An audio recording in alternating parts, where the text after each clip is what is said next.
Kecamatan Parmonangan merupakan salah satu kecamatan tertua di antara 15 kecamatan yang ada di Kabupaten Tapanuli Utara. Karena baru akses jalan yang dibuka itu baru sampai di dusun satu aja, di masyarakat untuk sampai ke dusun itu memang sulit sekali. Jadi memang mereka biasanya seminggu sekali itu seperti ini. Nggak cuma untuk menjual hasil kebun, tapi juga ada yang mengantarkan beras untuk anak-anaknya yang sekolah di sana, ada juga yang berbelanja saja. Semua aktivitas ekonomi satu saja jalan ini. Makanya harapan mereka sangat besar jalan ini untuk diperbaiki.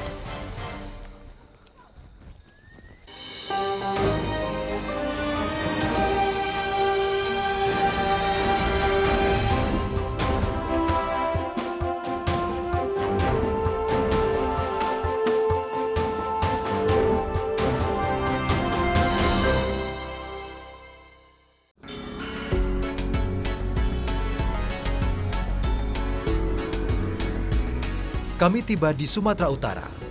Provinsi keempat di Republik Indonesia ini memiliki luas wilayah mencapai 71.600 km persegi.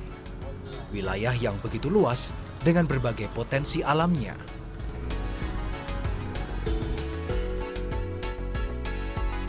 Kali ini, Dusun Aek Gambir di Desa Hutajulu Parbalik, Kecamatan Parmonangan, Kabupaten Tapanuli Utara, yang menjadi tujuan perjalanan kami, tim Indonesiaku. Kembali kami dihadapkan dengan daerah yang harus kami tempuh dengan sepeda motor. Kabarnya, jalan menuju desa tak bisa dilalui kendaraan roda 4. Seluruh barang bawaan yang kami butuhkan selama liputan di desa, kami ikat dengan rapi di atas roda 2 pengojek yang akan mengantar kami.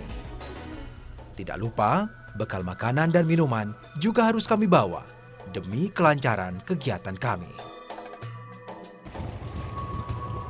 Kecamatan Parmonangan merupakan salah satu kecamatan tertua di antara 15 kecamatan yang ada di Kabupaten Tapanuli Utara. Kabupaten yang menjadi pintu gerbang kawasan pantai barat ini memiliki potensi panas bumi yang sangat terbesar di dunia. Namun sayangnya, banyak masyarakat yang belum merasakan potensi yang dimiliki oleh wilayahnya. Karena kabarnya masih banyak masyarakat yang tinggal di tengah keterbatasan wilayah ini. Selengkapnya di Indonesiaku. Yuk, jalan bang. Tapanuli Utara merupakan salah satu kabupaten yang terletak di wilayah pengembangan dataran tinggi Sumatera Utara. Daerahnya yang terletak di ketinggian antara 300 hingga 1.500 meter di atas permukaan laut. Topografi dan kontur tanah yang ada di wilayah ini didominasi oleh permukaan yang berbukit. Wilayah Hutajulu yang menjadi pintu gerbang kami menuju desa Hutajulu Parbalik. Kondisi infrastruktur yang lebih baik dan medan jalan yang luas beraspal memudahkan perjalanan kami. Namun, setelah menempuh perjalanan lebih dari 45 menit, kami bersiap dengan jalur jalan tanah. Jalur ini menjadi satu-satunya jalur yang dilalui warga desa Hutajulu Parbalik untuk masuk dan keluar desa mereka. Tanah yang telah mengering dan terbuka akibat hujan pada waktu sebelumnya cukup menyulitkan perjalanan. Belum lagi, kondisi kontur wilayah yang berbukit cukup membuat supir kami kerepotan mengendalikan laju kendaraan. Desa Hutajulu Parbalik merupakan desa pemekaran dari Desa Hutajulu pada tahun 2006. Desa ini terdiri dari 5 dusun, yaitu Dusun Silintong, Dusun Siurnak, Dusun Lumbanjulu, Dusun Aek Gambir, dan Dusun Hutai Baru. Jalan menuju desa Hutajulu Parbalik sebenarnya sudah dibuka oleh pemerintah. Namun, belum adanya tindak lanjut pembangunan membuat jalan ini rusak karena panas, hujan, dan pelintas. Nah, semalam hujan dan turunannya cukup curam, jadi kita lihat licin, itu direm, di jalan sendiri itu. Makanya cukup bahaya, penumpang diusahakan turun biar nggak membahayakan dua-duanya.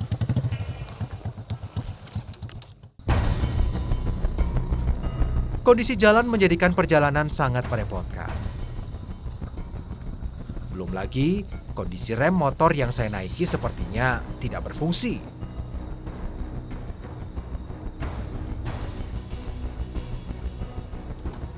saya memutuskan untuk berganti kendaraan.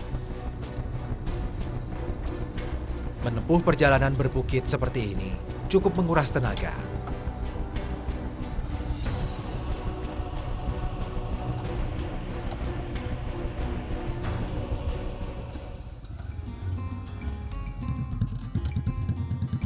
Setelah menempuh waktu lebih kurang 2 jam, akhirnya kami sampai di desa Huta Julu Parbalik.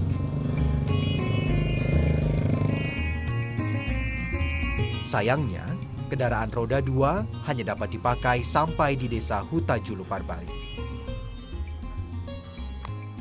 Untuk sampai ke Dusun Aek Gambir, tak ada cara lain, kami harus melanjutkan perjalanan dengan berjalan kaki.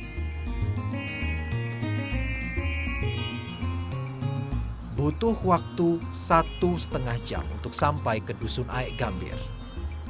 Hanya jalan setapak yang dibuat oleh masyarakat sajalah yang menjadi jalan kami.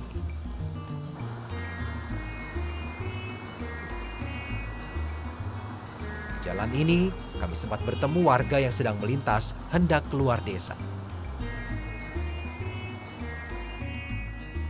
Rimbunnya tanaman liar serta batang pohon tumbang yang melintang cukup menyulitkan perjalanan.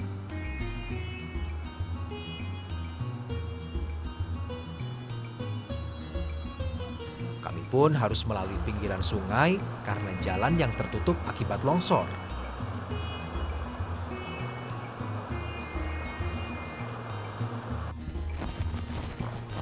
Akhirnya setelah 1,5 jam kita berjalan kaki, kita sampai di Dusun 2, daerah Aek Gambir. Dan ini memang masih masuk ke dalam wilayah Huta Julu Parbalik.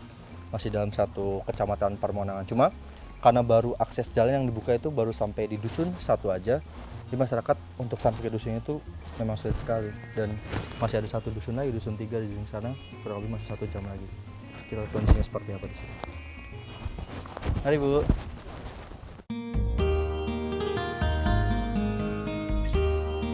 Dusun Aek Gambir terdiri dari 15 kepala keluarga. Rumah panggung yang terbuat dari pohon yang ada di sekitarnya menjadi pemandangan khas yang saya temukan ketika tiba di dusun ini. Karet, kopi, dan kemenyan menjadi komoditas utama warga dalam menggantungkan hidup mereka. Pagi ini saya akan menuju Tombak Haminjo bersama Bapak Saruma. Tombak Haminjo merupakan bahasa yang biasa digunakan warga lokal saat menyebut hutan kemenyan.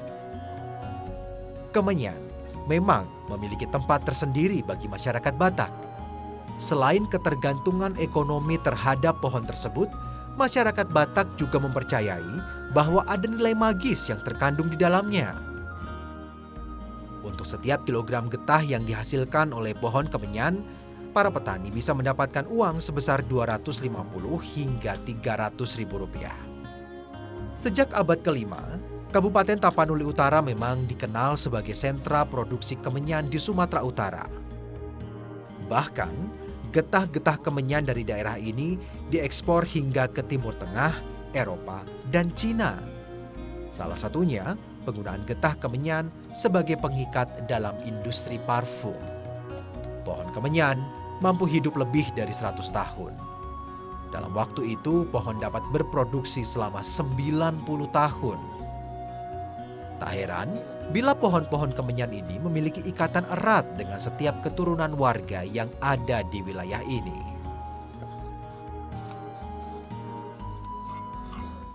Jadi sebelum dipanen, memang pohon-pohon ini harus dibersihkan dulu dari lumut-lumut yang ada di sepanjang tiang ini. Setelah semua bersih, baru dilukai seperti ini.